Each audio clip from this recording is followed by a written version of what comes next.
Aisyah. Ya.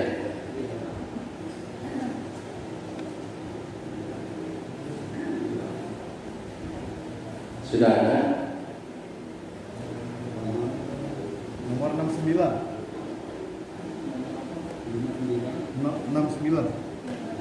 69. Di sini 68.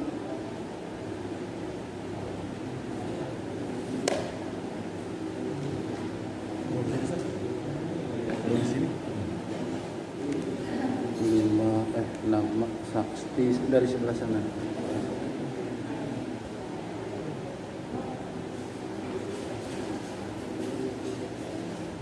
Innal hamdalillah nahmaduhu wa nasta'inuhu wa nastaghfiruh wa na'udzu billahi min shururi anfusina wa min sayyiati a'malina may yahdihillahu fala mudilla lahu wa may yudlil fala hadiya lahu wa asyhadu an la ilaha illallah wahdahu la syarika lahu wa asyhadu anna Muhammadan abduhu wa rasuluhu la nabiyya ba'dahu. Allahumma shalli ala Muhammad wa ala ali Muhammad kama shallaita ala ali Ibrahim innaka Hamidum Majid.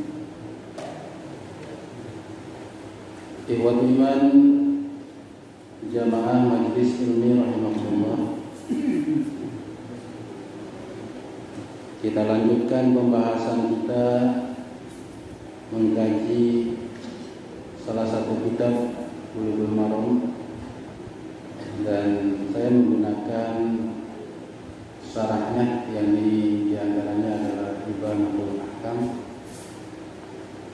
Hadis sekarang adalah hadis masih di sekitar nawaqid al-wudu yang membatalkan wudu, hadis nomor kalau di sini 68, mungkin di sana 69. Saya akan bacakan hadisnya.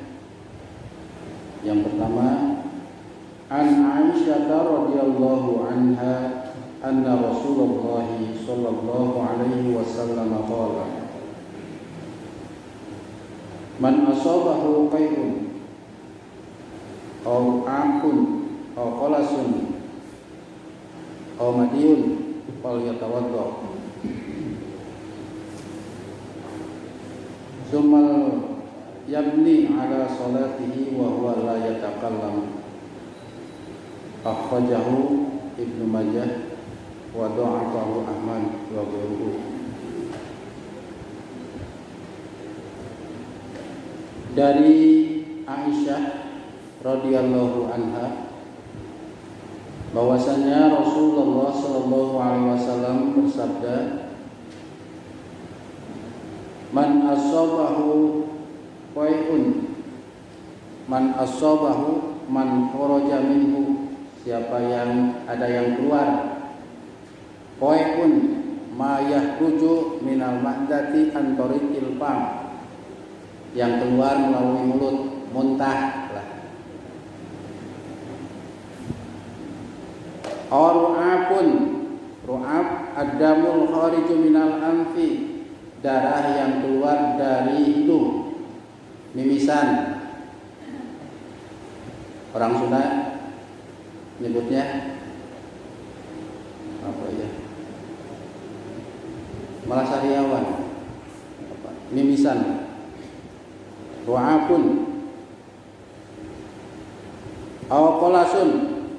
Qolasun itu ma kharaja minal halqi min ulpami audunihi walaysa biqai'in, bukan koek, bukan muntah, tapi semacam mungkin lendir lah. Tapi keluarnya bukan dari hidung, tapi dari mulut. Jadi ada yang suka ngeganjel gitu ya, lendir tadi dikeluarin, itu disebut qolasun. Madun atau madi. Madi itu ma'un abyad yahruju inda mula'abah, Au tudzakirul jima' au iradati, yakni air yang warnanya putih keluar karena mula'abah itu dipermainkan, memainkan, saling memainkan. Mula'ab dari la'ibun, yang keluar dari kubul, kemaluan karena dipermainkan atau karena mengingat al-jima', bersetubuh, bukan bersetubuh tapi mengingat, ingat, atau keinginan tapi bukan mani. Jadi yang keluar dari kubul tapi karena desakan, bukan keluar karena berjima, nah itu disebut mani. Fal yatawaddo, maka hendaklah berwudu. Jadi kalau muntah, menurut hadis ini ya, muntah kemudian ru'ab, yakni mimisan, keluar darah dari hidung, au qalasun, atau ya semacam rihak atau lendir yang keluar melalui mulut, halqin, ini tenggorokan, atau keluar madi, fal yatawaddo, hendaklah berwudu.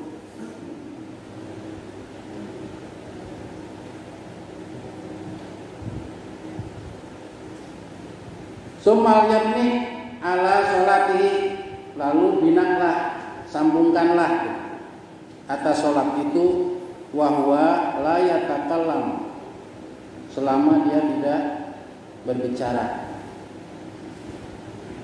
Akhrajahu Ibnu Majah, ini dikeluarkan oleh Ibnu Majah, wa dha'afahu Ahmad wa ghairuhu, dan Imam Ahmad menganggap hadis ini sebagai hadis yang dhaif. Dijelaskan wasahihu annahu mursal, yang benar adalah hadis ini mursal. Mursal itu yang terputus di akhir sanad, di menjelang sahabat, di akhir sanad atau di atasnya. Jadi kalau ngitung sanad kan dari bawah, kalau ngitung rawi dari atas, dari sahabat itu rawi periwayat ke bawah. Tapi kalau sanad, jalan atau jalur hadis itu dari bawah ngitungnya. Bukhari atau Ibnu Majah itu menerima dari A, B, C, D, E. Nah, ini pokoknya sahabat. Nah, sebelum sahabat jatuh itu, tidak nyambung ke sahabat, itu disebut mursal.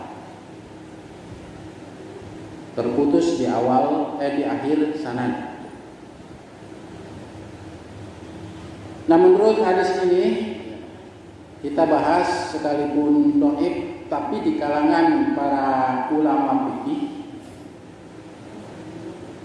di antaranya As-Syafi'iyah dan Al-Malikiyah, madhab Syafi'i dan madhab Maliki, menganggap bahwa annal qai'a wal qalasa ghairu nakidin lil wudu.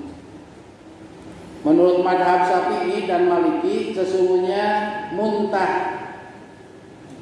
dan qolas tidak membatalkan wudu.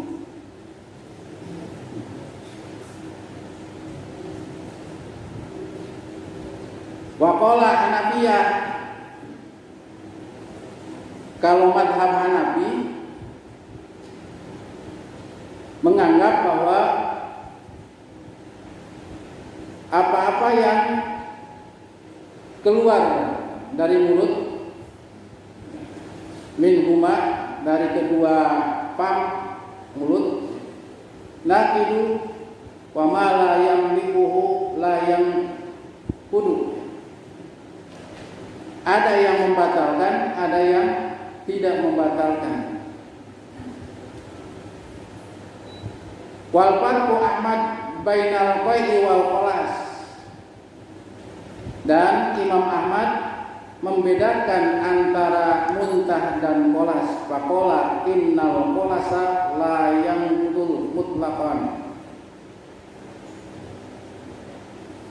Jadi kalau qolas itu, qolas tadi kan disebut suatu lendir yang keluar melalui mulut, yang hidup mutlakon, tidak membatalkan secara mutlak. Jadi keluar dahak, itulah bukan melalui hidung, lubang hidung, tapi melalui mulut, itu tidak membatalkan wudu.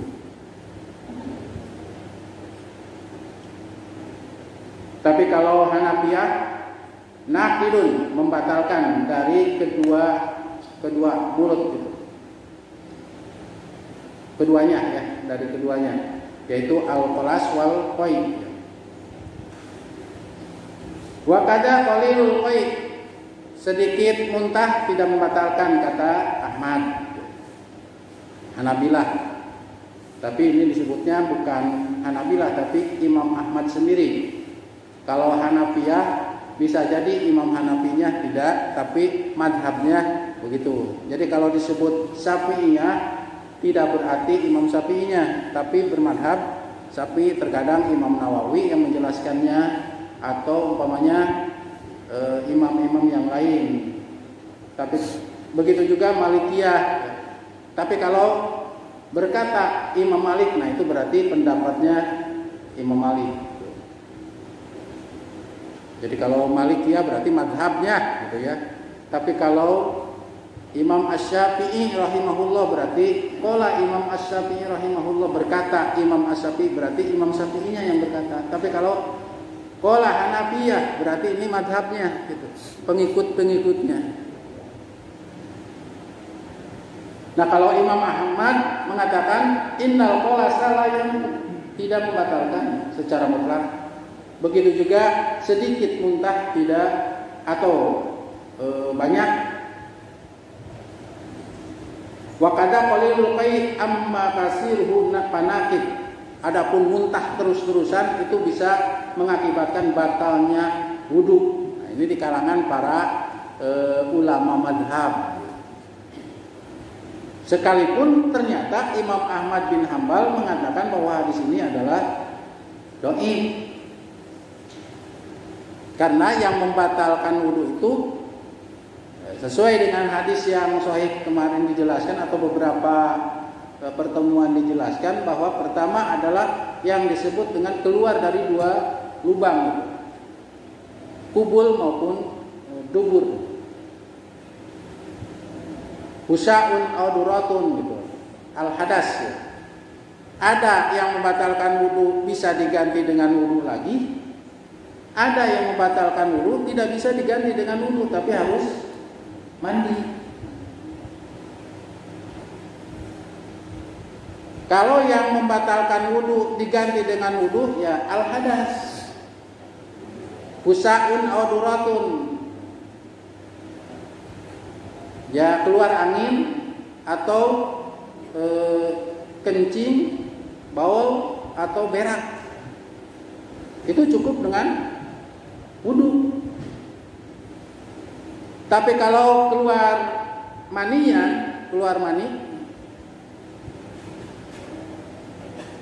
maka ini wajib mandi. Apakah dengan mimpi ataupun dengan berjima. Ketika mau sholat tidak bisa diganti dengan wudu, tapi harus dengan mandi. Padahal kemarin sudah disinggung, antara baul atau air kencing dengan air mani ternyata najis, lebih najis. Kalau dikatakan najis menurut para ulama itu najisnya itu najis mughalladhah, berat air kencing itu, bahkan merupakan salah satu ukubat ketika disiksa di alam kubur karena jorok. Tapi ternyata keluar air kencing seni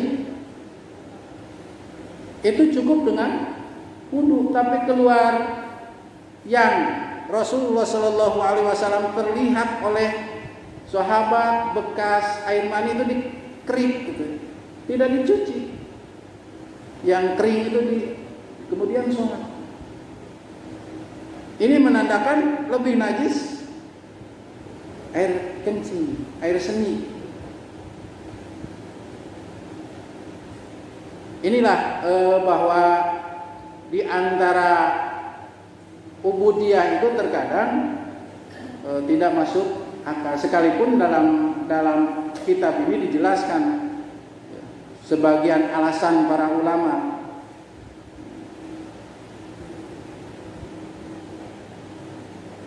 Seperti yang sudah saya jelaskan waktu menerangkan tentang hal tersebut.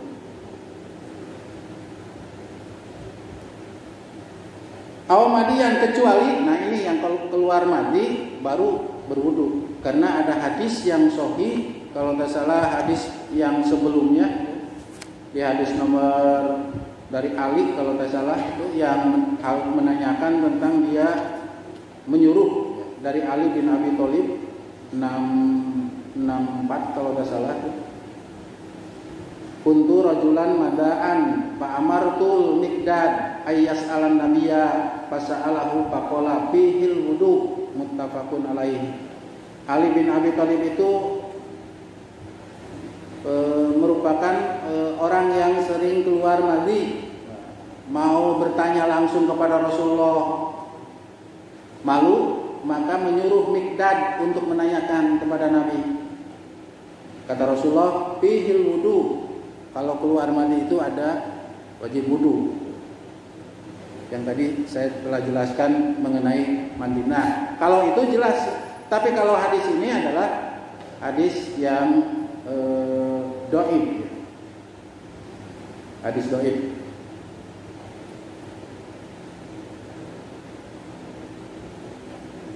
Kalau melihat kepada riwayat hadis ini, termasuk Hasan sendiri, ya, beliau berprinsip bahwa muntah ataupun ru'ab, kolas, kecuali mati itu tidak membatalkan wudu. Satu lagi hadis, mungkin dua lagi. Hadis nomor selanjutnya, kalau di sini 69. An Jabir bin Samurah radhiyallahu anhu anna rajulan sa'ala an-nabiyya sallallahu alaihi wasallam atawadda min luhumil ghanam qala in syi'ta qala atawadda min luhumil ibil qala na'am akhrajahu Muslim. Dari Jabir bin Samurah radhiyallahu anhu, sesungguhnya seseorang pernah bertanya kepada Nabi sallallahu alaihi wasallam, apakah berwudu jika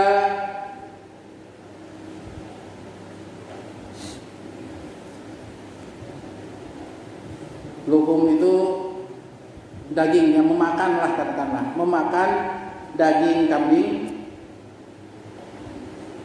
Qala in syi'ta, jika engkau mau. Qala atawaddo min luhumil ibil, apakah harus berwudu jika memakan daging unta? Qala, Nabi menjawab, na'am, akhrajahu Muslim. Riwayat ini adalah Muslim. Sebelum dijelaskan mengenai masalah fiqhul hadis, hadis ini diterima dari Jabir bin Samurah Al-Junadah As-Sawai. Beliau tinggal setelah itu di Kufah, Iran, karena pada masa Ali bin Abi Thalib ibu kota kekhalifahan waktu itu dipindahkan dari Madinah ke Kufah, Iran, Persia. Beliau adalah sahabat yang masyhur. Beliau meriwayatkan 146 hadis. Beliau meninggal pada tahun ke-73 Hijrah. Jadi ada 146 yang diriwayatkan melalui Jabir bin Samurah.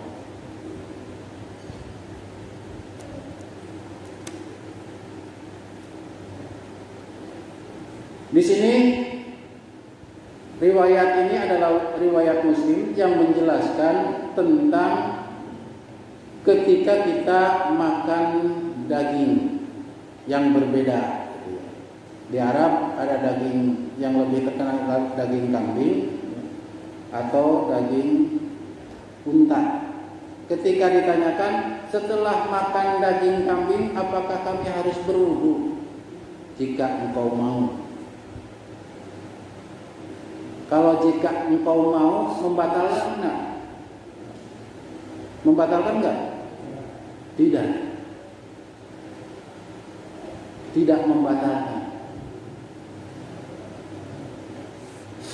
Tapi ada sesuatu yang tersembunyi. Jika engkau mau. Sesuatu yang tersembunyi itu maksudnya adalah bukan masalah wudu para ulama di sini, melainkan adab ketika mau sholat. Paling tidak bukan, kan kumur-kumur itu bagian dari wudu. Nah para ulama mengatakan bahwa di antaranya adalah berkumur-kumur, karena kumur-kumur itu adalah bagian dari wudu. Disebut seluruhnya, tapi yang dimaksud adalah sebagian. Insita di situ, maksudnya bersihin, paling tidak berkumur-kumur dulu setelah memakan sesuatu apabila mau sholat. Kemudian atawaddo min luhumil ibil, apakah harus berwudu jika selesai makan daging unta? Habis wudu dikasih, disediain daging unta. Kata Nabi, na'am, harus berwudu. Menurut zahir hadis ini bahwa berarti batal ya. Na'am katanya. Sebagaimana di sini penjelasan dari ulama yang mengarang. La yang wudu aku lih ulumil ghanam. Luhumil ghanam. Tidak membatalkan wudu karena memakan daging kambing. Tapi nomor 2-nya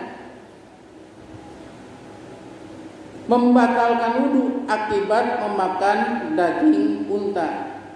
Wabihi ahoda Ahmad. Ini yang diambil oleh Imam Ahmad. Maksudnya beliau berpendapat bahwa memakan daging unta itu adalah membatalkan wudu menurut Imam Ahmad. Waqala jumhur. Nah, berkata jumhur ulama, kebanyakan ulama, bahwa tidak ada membatalkan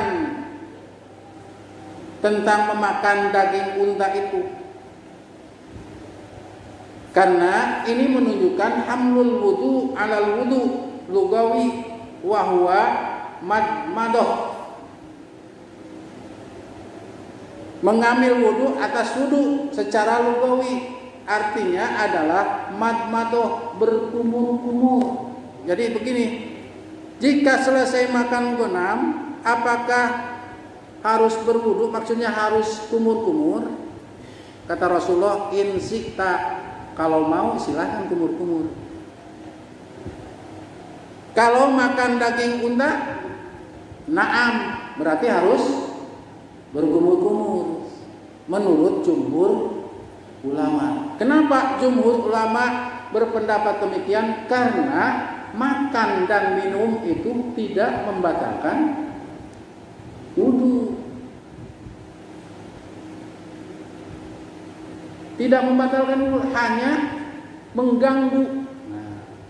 Mengganggunya itu adalah bekas-bekas atau baunya kata di sini. Sehingga dikumur-kumur, bukan membatalkan wudunya, kumur-kumur. Seperti kita umpamanya makan kue yang suka digigit ya mulut itu. Ada kue yang apa sih? Nempel aja gitu. Selesai wudu. Pas sholat kan bacaan sholat ada yang ternyata akhirnya dimakan gitu. Keganggu kan gitu. Nah, kalau makan sejenis itu insyita silahkan. Kalaupun mau berkumur-kumur. Artinya kalau sudah makan sesuatu sekalipun tidak membatalkan insyita, kalau mau silahkan wudu. Maksud di sini adalah berkumur-kumur. Tapi kalau kalau ibil, ini jenis daging, mungkin daging ibil itu kalau dibandingkan dengan daging kambing mungkin baunya atau apanya ya gitu ya. Karena saya pernah rasanya kan ya rasa daging unta sih. Bukan daging kambing. Kalau daging kambing kan sudah terbiasa di Arab itu ya. Daging unta itu jarang, dalam arti jarang apabila untuk 10 orang atau 7 orang baru unta. Rata-rata kurban saja kadang-kadang kambing itu.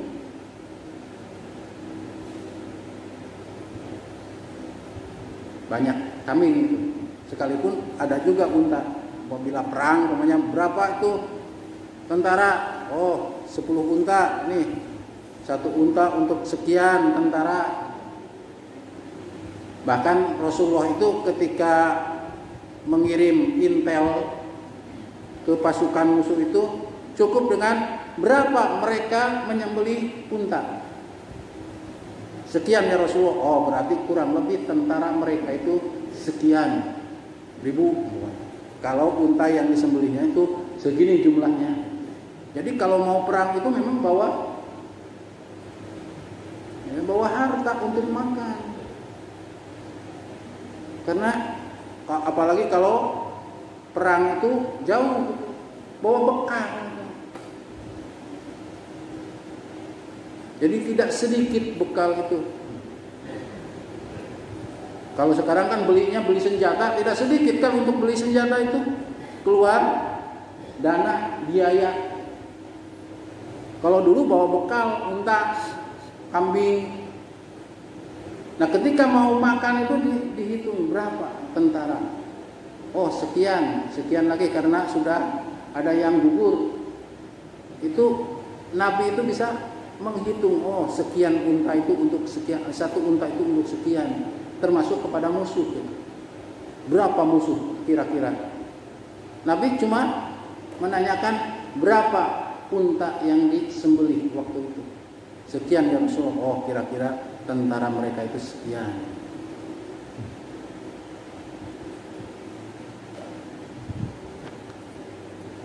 Jadi karena sudah terbiasa makan daging, kambing untuk sekian namanya ya, sekian orang, unta untuk sekian puluh orang. Jadi mereka sudah bisa, orang Arab itu sudah bisa memperkirakan, oh tentara mereka itu sekian jumlahnya. Jadi berapa yang harus dibawa itu ya untuk makan saja ketika perang. Makanya ketika harta itu ditinggalkan oleh musuh, baik perang ataupun tidak terjadi peperangan, maksudnya ada yang disebut syariah, ada yang disebut ghanimah. Syariah itu harta yang diambil tanpa peperangan atau fight itu. Tanpa peperangan karena takut duluan ditinggalkan, itu halal. Kalau dulu itu zaman sebelum Nabi Muhammad tidak boleh diambil. Tapi pada masa Nabi Muhammad Allah halalkan harta ghanimah. Ghanimah biasanya perang dulu, kalau fight atau syariah tidak perang, ditinggalkan. Makanya berebut untuk harta ghanimah itu ya manusiawi ketika melihat wah banyak harta ketika perang Uhud karena ditinggalkan begitu banyak unta gitu, kuda, padahal oleh Nabi nantinya kan dibagikan juga menurut ketentuan, tidak sembarang umpamanya saya bagian unta bawa pulang, enggak, nanti oleh Nabi. Nah, kembali kepada masalah tadi. Jadi jumhur ulama di sini menganggap bahwa bukan itu yang dimaksud, bukan membatalkan wudu, tapi ya disuruh untuk berkumur-kumur wudu di situ. Jika habis memakan daging unta, kata Rasulullah, na'am, wudu maksudnya sebagian dari wudu itu.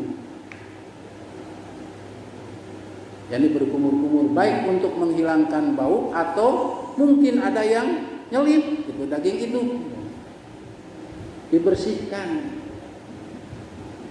Sama seperti kena tai ayam umpamanya ya, membatalkan wudu enggak? Kena tai kuda atau tai apa? Kena kaki, kan kaki anggota wudu, atau kena tangan, batal enggak? Enggak. Wajib wudu? Wajib, maksudnya dibersihkan tangan ini, dibersihkan dari kotoran itu.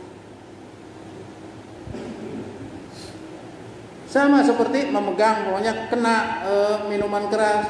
Sebetulnya kalau secara hukum tidak batal memegang itu, kena itu ya. Tapi wajib untuk dibersihkan karena itu najis, kotoran. Nah, yang bukan kotoran saja seperti daging unta, Rasulullah SAW menyuruh untuk membersihkan dalam pengertian wudu. Kumur-kumur itu bagian dari wudu, apalagi kalau kena kotoran itu, bersihkan. Tapi membatalkan seluruh wudu tidak.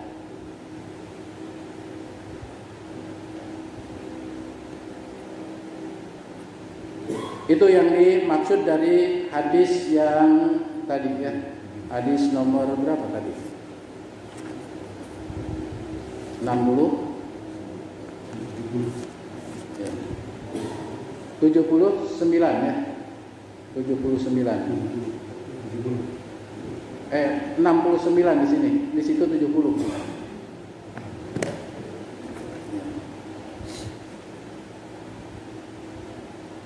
Satu lagi ya. Ada 10 menit lagi. An Abi Hurairah radhiyallahu anhu qala qala Nabi sallallahu alaihi wasallam man ghasala mayyitan falyagtasil wa man hamalahu falyatawaddo.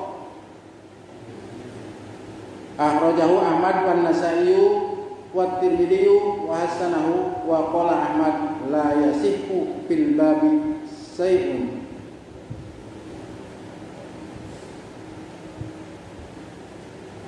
Dari Abi Hurairah radhiyallahu an berkata, telah bersabda Nabi sallallahu alaihi wasallam, siapa yang memandikan mayit maka hendaklah ia mandi juga.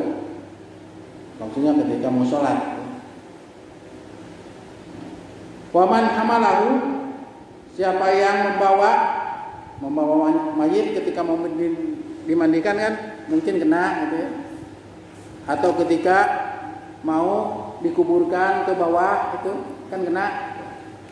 Falyatawaddo, hendaklah berwudu, maksudnya jika hendak sholat. Akhrajahu Ahmad wan Nasa'i wa Tirmidzi wa hasanahu wa qala Ahmad, berkata Imam Ahmad la yasihhu fil babi sayun, tidak ada yang sahih dalam bab ini satupun. Fal yaktasil, di sini pengarang kitab Ibanatul Ahkam bukan menghukum wajib tapi lil istihbab. Jadi dianjurkan saja. Qala Ahmad la yasihu fi hadzal bab sayun li annahu akhrajahu min tariqi fihi dha'fun. Karena jalannya hadis ini adalah dhaif. Wa qala innahu mansukh bima rawahu al-Baihaqi an Ibnu Abbas. Bahkan kelihatannya dimansukh, dihilangkan atau dihapus dengan riwayat Baihaqi dari Ibnu Abbas, karena sesungguhnya Nabi Shallallahu Alaihi Wasallam pernah bersabda, "Laisa alaikum bil ghusli mayyitikum ghuslun idza ghasaltumuhu." Tidak ada kewajiban untuk mandi apabila memandikan mayat.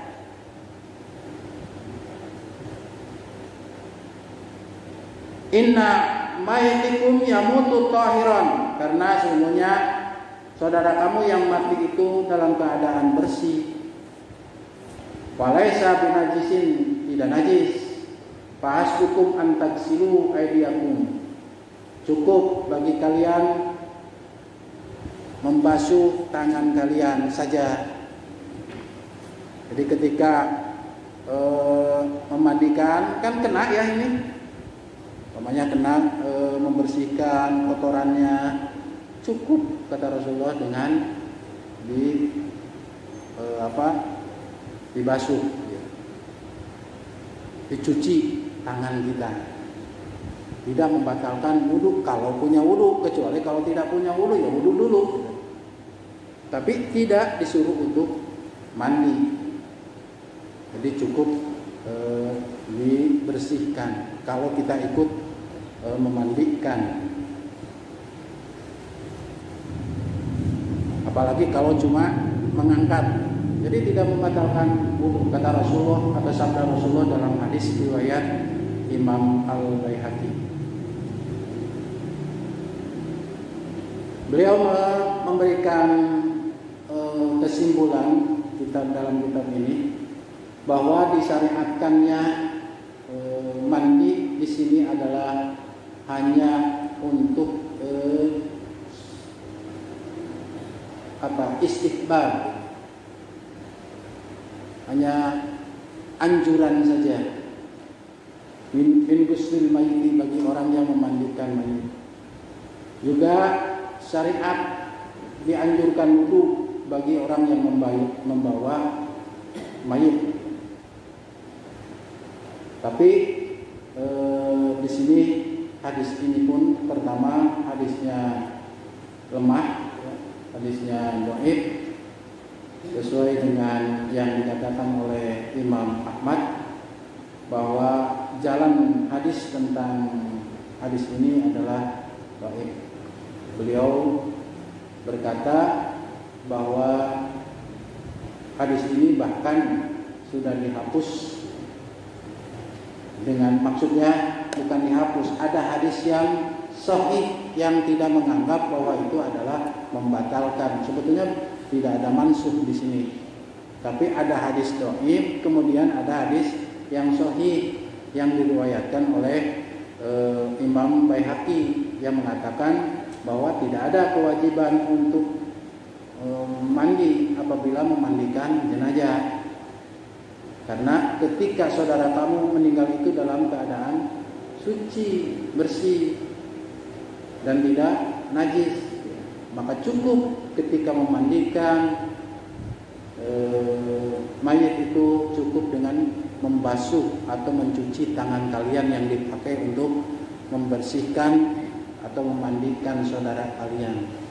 Karena biasanya ada hal-hal yang umpamanya dipegang, dibersihkan oleh orang yang memandikan. Makanya memang khusus nanti dalam memandikan sebaiknya yang memandikan itu adalah anggota keluarganya. Anggota keluarganya. karena ada yang mesti dijaga. Oleh karena itu Rasulullah melarang untuk memberitakan hal-hal yang kurang aib dari ketika memandikan jenazah. Apalagi disebar-sebarkan. Barusan saya memandikan di badannya ada anu. Nah, itu tidak boleh. Tidak boleh. Makanya keluarga sebaiknya. Artinya keluarga itu harus bisa memandikan. Jangan hanya bisa menangis. Apalagi mensolatkan. Jadi kalau bisa memandikan sebelum diumumkan, kadang-kadang sudah selesai dimandikan oleh keluarganya. Saya ketika orang tua bapak meninggal, karena sudah di sini meninggal, sebelum diumumkan sudah selesai. Akhirnya yang datang itu tinggal nyolatin. Begitu juga kakak saya disuruh kakak perempuan juga yang memandikan, jangan orang lain. Jadi kalau bisa dan memang seharusnya belajar, karena biasanya baik itu doa ataupun memandikan kita bisa menjaga, terutama umpamanya mendoakan sholat. Ya mungkin kalau memandikan tidak semua ingin ada semacam ketakutan atau apa. Tapi kalau mendoakan yaitu sholat itu memang kita wajib untuk bisa gitu. Karena doa yang ikhlas itu biasanya datang dari keluarga sendiri, kerabat sendiri. Itu barangkali itu tambahan saja. Mudah-mudahan 3 hadis ini yang kita bahas masih di nawaqid wudu, kita bisa menimbulkan seperti yang saya sampaikan barusan. Mudah-mudahan nanti di bulan selanjutnya kita membahas hadis nomor selanjutnya, yakni hadis nomor ke-72. Kalau di sini ke-71. Rabbana atina fid dunya hasanah wa fil akhirati hasanah wa qina adzabannar. Amin ya mujibas salihin. Walhamdulillahirabbil alamin. Wassalamualaikum warahmatullahi wabarakatuh.